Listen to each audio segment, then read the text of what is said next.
Hi, everybody. Welcome back. We are here for another one of your questions about work. And today is special for more than one reason. For those of you who are here for the first time, I'm Roy. I'm a startup investor in the future of work. And reason number one it's special today is because I'm here with my business partner, Karin. I've learned to not say my partner, Karin, because of how these things, common parlance and all that. And since I tweeted about my wife Sarah's new job as a CEO for International Women's Day, which is reason number two that it's special. I especially don't want to mess that up today. And if you want to see past episodes, the compendium of all of them is there at thisisnotadvice.work. And so Karin, who has been both a longstanding venture capitalist and a company founder herself, is going to help us tackle this question, which is, how can I take advantage of this present moment to start my company? Well, I'm delighted to be here with you. I feel like for our team, every day is International Women's Day. I'm not TV news, which is what you could have had, but it's something. Every day is International Women's Day on our team. It is, wow. Because that's one of the amazing things about our team is that, and you and James and Angie and Sydney and Amber, everyone does, and Cody and Maria and Allison, everyone does such a good job of just celebrating who we are as individuals. And so anyway, that's my first not piece of advice, but advice is find the people around you who are going to support you, because, it's certainly a journey. The road is long. All right. So then let's say I've got my crew together. Then what do I do? Yes. Well, it's also a great time to be a founder. So I'm encouraging anybody who has a little bit of that glimmer in their eye to take it more seriously, especially if they have a strong idea and something that they feel passionately about pursuing. In particular, I think starting companies is a great way for women to get more clout and leverage in the workplace. Why do you, why? So I could invent many reasons why I think you believe that, but what makes you say that? So to start with, we get to create the culture we want to see. And we see that, we at Bloomberg Beta have been so fortunate, right? We've backed so many incredible founders. And there are some teams that come top of mind that are taking culture and trying to drive it through organizations. And I love that those teams are started by women. So you might take something like Sounding Board with Christine and Lori, who knock on wood just raised their Series B, or even Range with Jen, and creating the culture that she wants to see. Yeah, I think of Textio and other tools that are both creating cultures within their organizations, but also for others. And I'm curious, well, did I interrupt you in answering the question? Yeah, though and there's certainly other things, right? Like in addition to creating the culture, which is such an important foundation for whether or not a company is going to be successful, they get to choose the teams that they work with. They get to pursue something that they're passionate about, right? And so every day, while there are certainly going to be challenges, and I don't want to in any way make it seem like it's going to be a walk in a park, the reality is there's a lot of opportunity, and we don't have to necessarily rely on anybody else to drive the future that we want to see. I love that. So you've worked with founders, we all have, but you in particular, who have a wide range of backgrounds. And so here we are, two people who are white talking about like exhorting people, especially women, to start companies. You were a venture capitalist before there was a movement around women being VCs, before there was an all raise and all that, as much as those things are great.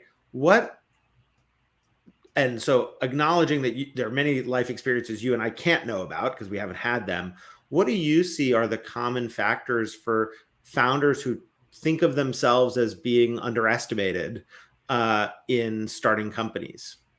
So one of the other things that's unique about this time is access is a lot more democratized. So and I don't want to, again, underestimate the power of the VC club and the network, because it's still hard to raise money, but a lot more capital is available. There are teams like ours that are actively seeking to support people that don't necessarily come through the traditional networks that we might have. And then there's also this opportunity through things like social media. how many people have reached out to us via Twitter and LinkedIn Yeah. or other forums? And it just, if you have a compelling story, investors are going to want to listen.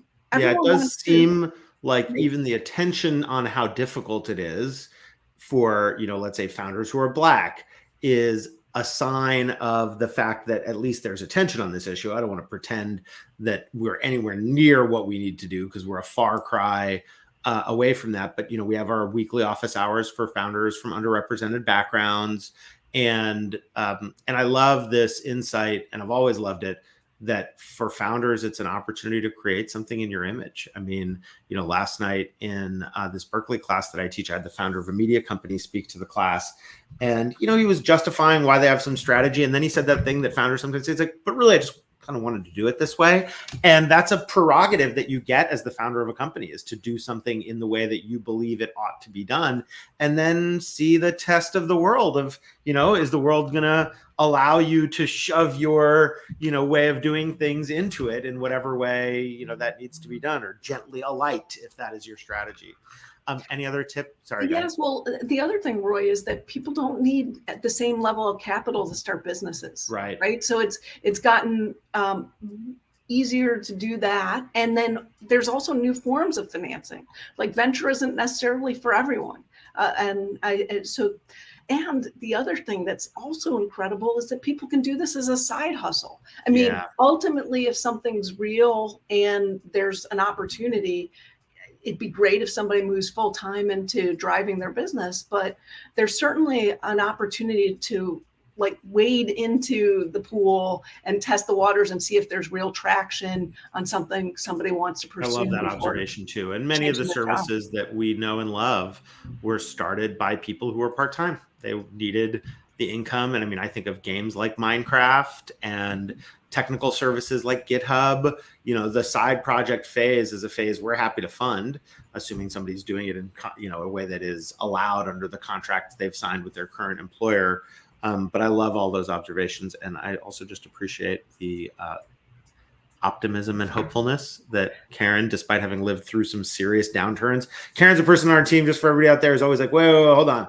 Is this only going to work in a really good economy? Because I've seen that other side. And if this dies in that other side, there's some PTSD kind of logic coming up as a team. But then the fact that you bring this optimism is kind of an amazing, it's an amazing fusion of those two perspectives. So I'm grateful for that.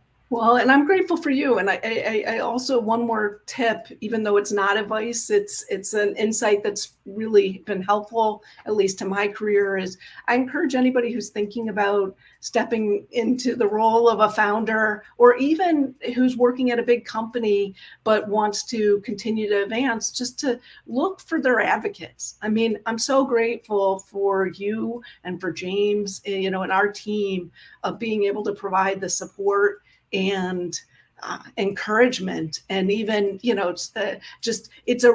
there are people who are advocates like you who are out there in the world, and I encourage people, instead of just unilaterally assuming that people aren't going to want to help, to keep their eyes open for those who do. Thank you for saying that. I kind of feel like we've learned the trick of not talking about ourselves, but talking about each other, because that makes us all, as people who are a little uncomfortable tooting our own horns, as much as I'm comfortable talking about myself, not tooting my own horn, makes us more comfortable. And, I'll just say for my own part, there are times when I'm sure I've been the blocker in somebody's day, and times when I'm sure I'm the advocate. And I just get a lot of joy out of the situations where I figure out a way to be the advocate. So I don't do it because it's the right thing to do. I do it. I mean, it's nice that it's the right thing to do, but I do it because it's rewarding. So and to it be shows continued. What a good person you are. So yeah. Anyway, I'm grateful for you, especially on International Women's Day, but also for every day of the year. So. But today, with our U.S. focus, is we're doing our special national version of International Women's Day, as much as our hearts go out to the women of Ukraine and all of the other places. So if you want to see past not advices, and it's not advice because we're not telling you what to do with your life. We're sharing our experiences of what has worked in our own. You can find them at thisisnotadvice.work, not .com. And thank you, Karin. We get, by the way, questions from all of you out there, so feel free to ask them anywhere you find us on the internets, and to be continued.